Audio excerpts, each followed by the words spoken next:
Good evening, everyone. Welcome to the channel. Before I begin, here are my disclaimers. Today I am going to give you an update about VERIS Residential INC quarterly report. VERIS Residential Inc. offers a range of businesses and services through its technology-enabled platform. The company's primary focus is on multifamily properties in the Northeast, where it owns and operates premier Class A properties, acquires new properties to expand its portfolio, develops new properties to meet growing demand, provides a contemporary living experience for residents, offers a vertically integrated operating platform that positively impacts local communities. The decline of VERIS Residential, Inc. stock price over the past year can be attributed to several key factors. The company's mixed financial results, including a net loss of $0.13 per diluted share in Q4 2024 and a significant increase in operational expenses, contributed to its poor performance. Additionally, rising interest expenses and land impairments have put pressure on the company's bottom line. The release of Cone 2025 financial results further exacerbated the situation, with a net loss of $13.73 million and increased total expenses. Despite some positive operational metrics, such as same-store NOI growth, these developments were overshadowed by the reported net losses and increased expenses. The challenging real estate market environment has also had an impact on VERIS Residential's stock price.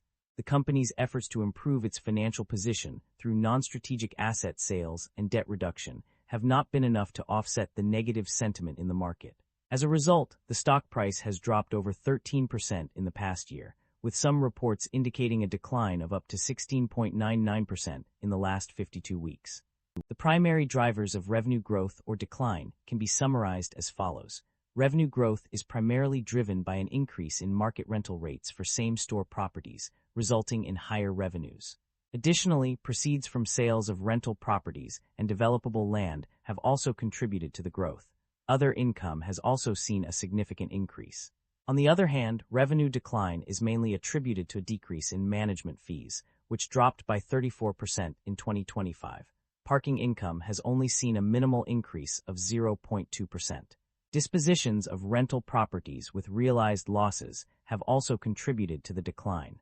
Net income and profit margins experienced significant shifts. The net income of the company underwent a remarkable transformation, shifting from a significant loss of -$10,907 million in Q3 2024 to a substantial profit of $81,326 million in Q3 2025.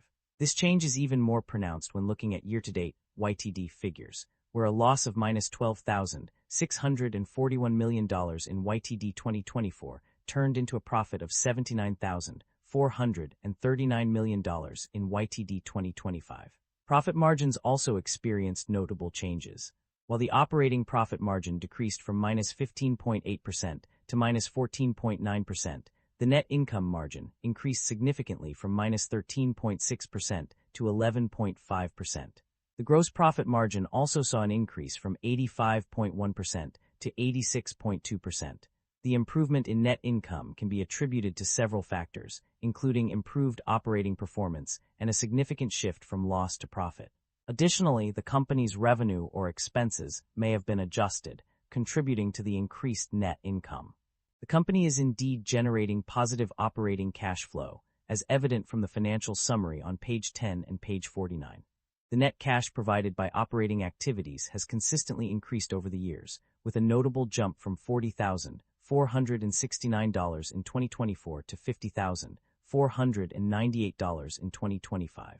This significant growth indicates a strong ability of the company to generate cash from its core operations, positioning it for future success and financial stability. Management's outlook on company strategy. According to management, the company remains optimistic about its future prospects despite ongoing litigation. They believe that this issue will not have a material impact on the company's financial condition. Furthermore, they are committed to monitoring developments related to contingent liabilities and adjusting estimates accordingly.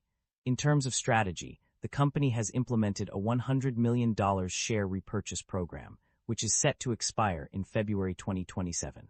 This indicates their confidence in the company's performance and desire to return value to shareholders.